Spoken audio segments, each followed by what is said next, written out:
बिस्मिल्लाहिर्रहमानिर्रहीम। अच्छा, फिज़िक्स का ये हमारे पास जो आज का लेसन है ये है चैप्टर नंबर 5 से, और इसका टॉपिक का नाम है लॉ ऑफ ग्रेविटेशन।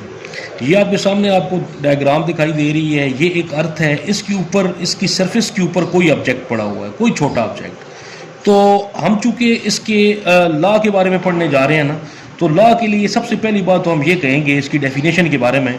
तो इसकी सबसे पहले तो इसकी डेफिनेशन को साथ पढ़ेंगे भी सही और साथ समझेंगे भी सही। ये है क्या? ये असल में इसकी डेफिनेशन है कि इन दिस यूनिवर्स, पूरी कायनात के अंदर, इन this universe every object attract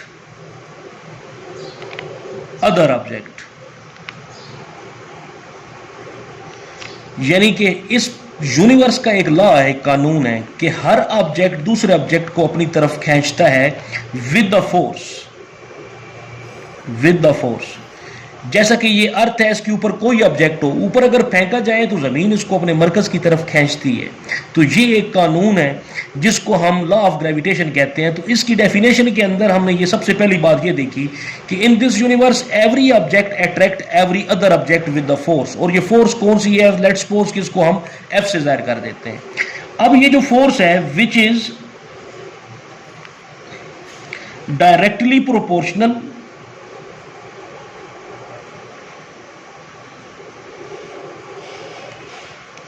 to product of their message.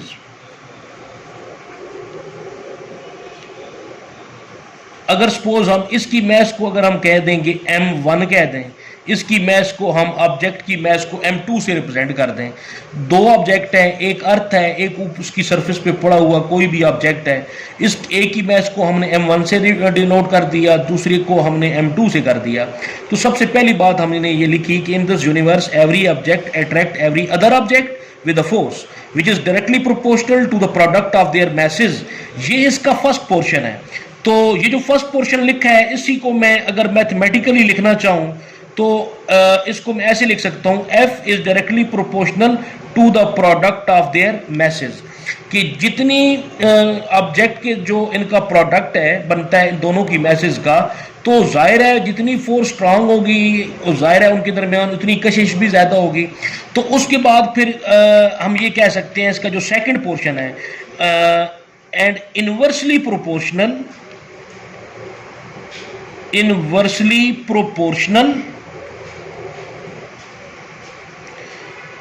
To square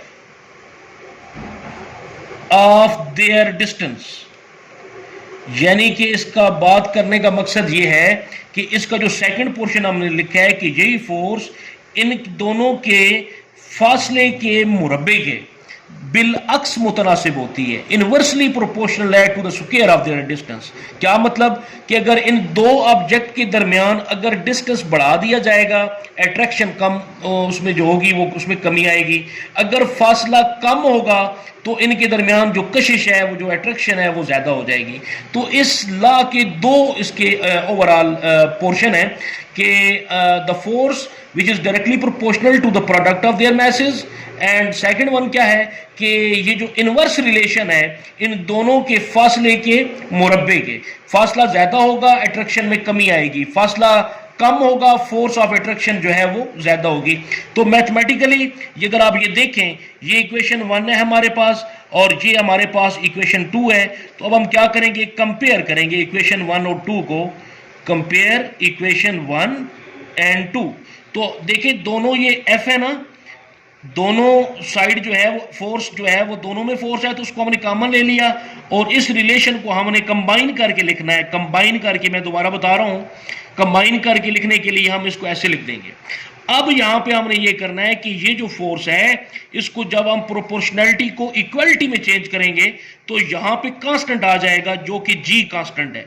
बाकी वैल्यू एज इट इज आपने लिख देनी है ओवर D का स्क्वायर। अब ये जो G है ये हमारे पास क्या है? ये हमारे पास ग्रेविटेशनल कांस्टेंट है। मैं यहां पे इसकी वैल्यू भी लिख रहा हूं, ग्रेविटेशनल कांस्टेंट, और इस G की वैल्यू होती है 6.673 into 10⁻⁻11 साथ जो आपने लिखना है यूनिट न्यूटन मीटर स्क्वायर पर किलोग्राम स्क्वायर। ये हमारा जो लॉ था, लॉ ऑफ ग्रेविटेशन, आपको स्क्रीन पे भी एक दफ़ा दिखाई दे रहा होगा, तो इसको आप ओवरऑल ज़रा व्यू कर सकते हैं, देख सकते हैं। ये फर्स्ट पोर्शन था इसका चैप्टर नंबर 5 का, जिसका नाम था ग्रेविटेशन से मुतल्लिक था, और इस टॉपिक का नाम था लॉ ऑफ ग्रेविटेशन। इसी टॉपिक का जो चैप्टर है, इसका सेकंड टॉपिक है हमारे पास, how we can find out the mass of the earth. देखिए, मैस एक बहुत ह्यूज ऑब्जेक्ट है, इसकी मैस को फाइंड आउट करना ज़ाहिर है आसान नहीं है, लेकिन मैथमेटिकली और फिज़िक्स के अंदर साइंटिस्ट ने बड़े प्यारे तरीके से और बड़ी आसानी के साथ इसका जो मैस है वो फाइंड आउट करने का एक मेथड हमें बताया है और सिखाया है।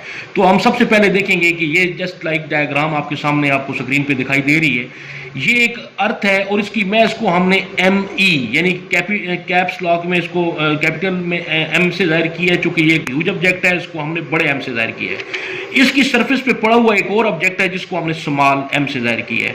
अब अकॉर्डिंग टू, आपको पता है, according to law of gravitation, जो लास्ट टाइम अभी आप पढ़ चुके हैं, उसके मुताबिक जो इक्वेशन है वो आपको पता है कि F is equal to G। अब वो M1 M2 था, अब हमने एक M को ME और दूसरे को हमने स्मॉल m से जाहिर किया है, और ओवर ये जो हमारे पास है इसका रेडियस, चूंकि रेडियस अर्थ का है, इसको हमने R से डिनोट कर दिया है। अब और ये इस ऑब्जेक्ट और इस ऑब्जेक्ट के दरमियान फासला है। इस लॉ ऑफ ग्रेविटेशन के थ्रू ये जो ज़मीन इसको अपने मरकज़ की तरफ खींचेगी, तो उसका जो एक पोर्शन है हमारे पास ये है। अब हमने दूसरी तरफ अगर आप देखें, स्क्रीन पे आप देख रहे हैं कि एक ऑब्जेक्ट ऊपर है, इसको ज़मीन अपने मरकज़ की तरफ ज़ाहिर है हर ऑब्जेक्ट को खींचती है। अब वो जो खींचने का तरीका है तो ज़ाहिर है वो फोर्स ही है जो वेट की सूरत में है, और वेट का जो फार्मूला होता है is equal to mass product of mass and gravitational acceleration.